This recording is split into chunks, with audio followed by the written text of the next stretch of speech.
Cleetus McFarland confirms he'll race at Talladega later this spring. And since we're in between Daytona and Atlanta, I've got some Superspeedway driver power rankings this week.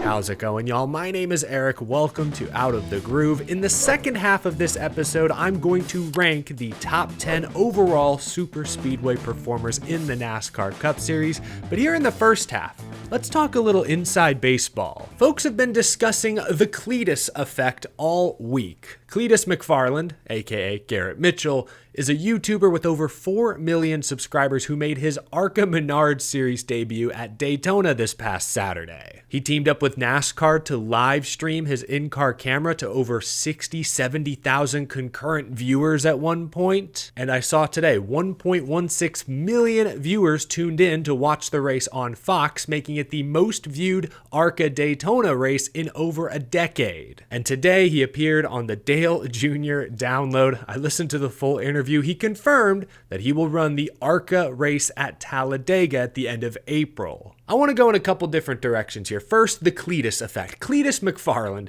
is great for ARCA. He's great for that series. Most of the top seats in ARCA go to the highest bidder. At least Cleetus brings character, strong personality. He and his team are building content beyond the racetrack, exposing ARCA and by extension stock car racing to millions of fans who either aren't familiar or have fallen out of touch with NASCAR. And looking at the numbers this week on Fox and on YouTube, it reminds me that NASCAR fans are desperate for strong personalities. Sure, Cleetus is a character, but Garrett Mitchell's a real dude. Y'all saw his interview from the Infield Care Center. You heard him in the booth. You heard him on the Dale Jr. download today. Yes, he has a YouTube channel with millions of subscribers. Yes, he has a team of people working around him. Yes, he bought and owns a racetrack. But despite all that, he is extremely relatable. I learned a lot about him listening to his Dale Jr. download interview. I was loosely familiar with his channel. I knew the name, knew the face. I'd seen some of his Freedom Factory events and videos and content. I knew about the work he'd done with Greg Biffle and others helping run rescue missions in Western North Carolina after the hurricane last year, but I didn't know some of the additional details. Point is, he's a good dude, relatable, and he has a big personality. NASCAR, ARCA, stock car racing more broadly has been desperate for someone like this for years now. He told Dale Jr. his goal is to race in the Daytona 500 one day. I'm not sure if that's realistic, but he left an impression in his first ARCA start. He'll make another ARCA start at Talladega in a couple months. It'll be great to see him get more experience. Maybe one day we'll see him in a truck, maybe eventually an Xfinity Series car. I'm not sure NASCAR is going to hand out the OEP to get Cleetus in the Daytona 500. That's not really what that rule was put in place for. But yeah, that's my first takeaway. Watching Cleetus's content the past few days, watching him in the ARCA race, his interview afterwards, the reception afterwards. NASCAR fans, stock car racing fans are desperate for big personalities. Cleetus McFarland delivers, even when the race doesn't go according to plan, even though he got Amber Balkaned a couple times, unfortunately. Hopefully the Talladega ARCA race isn't quite as destructive. The second point I want to discuss kind of goes back to that whole relatability factor. Cleetus, in my opinion, was quite honest during this Dale Jr. download interview about the business of YouTube. He touched on burnout, the difficulty of, seeing your views and revenue fluctuate day to day, week to week, month to month, risky business moves. He also put into words something that I've thought of for years, but never quite knew how to articulate. He said, "You can make the best video ever, but it doesn't matter if you can't get people through the door." Talking about creating catchy titles, attention-grabbing thumbnails. Look, I don't want to confuse people. I'm no Cleetus McFarland. I'm very fortunate to have a little over 200,000 subscribers. He has 4 million. He has a team of people working with him on bigger and better projects. For the most part, it's just me here, writing, editing, filming every episode every single day. So we're not exactly at the same level, but again, relatability. He was honest about things that I don't often hear other YouTube creators be honest about. I don't often get honest or real about the business side of making YouTube content. Partially, I think, because I'm afraid of coming off as disingenuous. Obviously, this show Out of the Groove is a business, I'd love to say that I would still do this show for free because I love racing that much. I love talking racing that much. And to a degree, that's correct. Like, even if I didn't get paid to do this show, made no money whatsoever, I would still post some videos. I just probably wouldn't post as often, and I wouldn't put as much work into planning and researching every video. The content would be worse, let's say. I'd be lazier if I wasn't getting paid. Again, I think that's part of why I don't like to talk too much about the behind the scenes of YouTube. I especially don't like to talk about the negative things because I never want to sound ungrateful. I'm extremely grateful for the platform I have to be able to do this full time. There are so many qualified, experienced people in the motorsports media. To have carved out my niche, let's say, is incredible, is amazing. Yes, sometimes it's a grind. Yes, it's deflating some weeks to see the numbers ebb and flow. You're always chasing that next viral video. It's kind of sad, but the internet these days is all about clicks. Thousands and thousands of people are vying for your attention. You got to make sure they click on your thing. Again, I don't want there to be any misconceptions. I'm extremely grateful, fortunate to do what I do. But when I hear Cleetus talk a little bit about some of the same struggles that he's faced, that I've faced, again, it goes all the way back to that relatability thing. I think the average NASCAR fan can relate to his character, his personality, but even I can relate to some of the business things he's gone through, the grind that is content creation. So I guess it all comes back to that. He's extremely relatable. He's proof that you can be extremely famous, have all these resources, have money, and still be down to earth and relate to the common everyday race fan. He's proof that NASCAR fans are desperate for a big, bold, exciting personality, and he's proof that any one of NASCAR's current stars could fill that gap. That's my takeaway, I suppose. Relatability. That's Cleetus McFarland. That's why he's popular. That's why he's successful. And it's cool to see him giving stock car racing a fairly legitimate shot. Let's talk about some real racing now. As you know, every week after every cup race, I give y'all my power rankings. This edition is going to be a little different though. Because it's so early in the season, it's kind of hard to gauge truly where every team is at. We're between Daytona and Atlanta, two similar super speedway style tracks. This edition of Power Rankings is going to be my Super Speedway special edition. I'm going to rank the top 10 best drafting drivers and teams in the Cup Series right now heading into Atlanta. Let's see if we agree. This is a tough list to put together.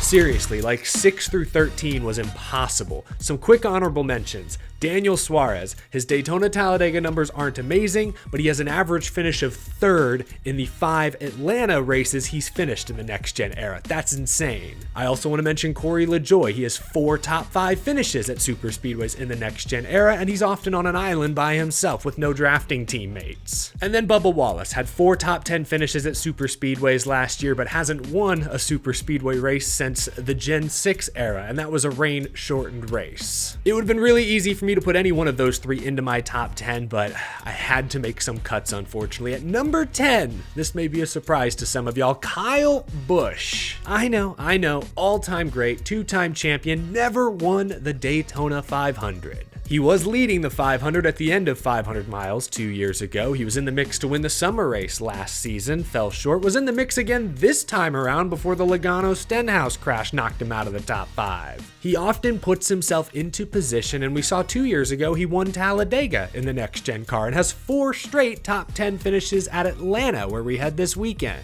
I think Kyle Busch is a slightly better super speedway racer than a lot of people give him credit for. 10th for Kyle Busch. At number 9, look, he has 4 career super speedway wins. I can't ignore that. Ricky Stenhouse Jr. He's led multiple laps in roughly half of the next-gen super speedway races. Yes, he's aggressive. Was it the 2018 Summer Daytona race he became public enemy number 1? I mean, he was partially responsible for one of the big crashes at the end of this year's Daytona 500. He is aggressive, but I would argue he has to be aggressive because he doesn't have any teammates out there. JTG Doherty, now Hayek Motorsports, is a single car team, and they're not a tier 1 Chevy organization. Considering those factors, Stenhouse's 2 wins in the last 2 years I think are really impressive. Stenhouse at 9. At number 8, I've got Michael McDowell for now, but of everyone in my top 10, he is the most likely to fall out of my top 10 at the end of this year. Last season, with Front Row Motorsports, he was great. 5 Superspeedway poles, led 167 laps at plate tracks last year, second most in the series. He would often wreck before he could see the finish, but the underlying statistics were extremely impressive. Now he's with Spire, Chevrolet, same crew chief, sure. We'll see if that 71 car looks as quick as the 34 it did last season. For now, though, I've got McDowell in my top 10. At number 7, I think some people sleep on this guy. Chase Elliott has an average finish of 8.6 since they turned Atlanta into a drafting track. That includes a dominant win in his home state back in 2022. The recent results at Daytona Talladega don't look great, but he often leads laps, and he's one of only a few drivers to have multiple Superspeedway wins in the next-gen era, Talladega 2022. So I think Chase Elliott, better than a lot of folks realize, he's at number 7. I only have one Toyota driver in my top 10, and that's Denny Hamlin. It's sad because 4 years ago, I might have had Denny Hamlin at number 1 or 2. He's a 5-time winner at drafting tracks, obviously 3 Daytona 500s. He just has not figured out the next gen car, unfortunately. Look at these numbers. From 2020 to 2021, 2 seasons, the end of the Gen 6, he won 2 super speedways and led 286 laps. From 2022 to now, more than 3 years, he has 0 super speedway wins and has only led 122 laps. Far greater sample size, far less impressive statistics. I still think Denny Hamlin mentally is sharper than most at super speedways, but Toyota has lagged behind Chevy and especially Ford the past few years. And with the next gen car, I think Denny Hamlin has lost some of his ability to manipulate the air and manipulate his opponents. So I still have him at number 6 because he's had some amazing seasons in the past. It's just been a little while. Same can kind of be said about Brad Keselowski. He's a 7-time super speedway winner. Got his first win way back in 2009 at Talladega. We all recall the finish. But like Hamlin, he has not won a super speedway race in the next gen era. He's been close a few times though. Finished second to Joey Logano at Atlanta a couple years ago. And if we look at Daytona and Talladega as well, Keselowski has 4 runner-up finishes at super speedways in the next gen era. Eventually, he's due to break through and get the win. He has won a dual race in this car. Brad Keselowski, top 5 super speedway racer still. 5 through 13 were really hard to rank. 1 through 4 were really hard to rank. Like, I knew who the top 4 were going to be. I didn't know how to position them. Maybe this is recency bias, but I have Joey Logano at 4. It's feast or famine for Joey. Last season, he led 156 laps at super speedways, 3rd most in Cup. That's a ton. But look at his finishes. 32nd, 28th, 19th, 31st, 33rd.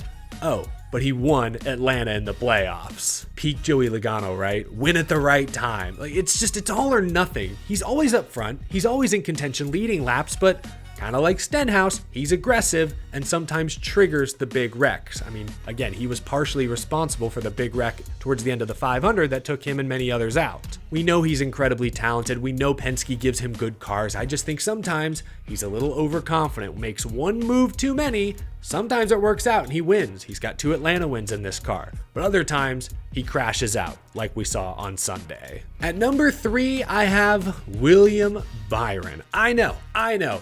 4 super speedway next gen wins, most of anyone in Cup. But we need some context there. Obviously, Sunday he was in 7th when the seas parted in front of him. Got a little lucky, we can be honest.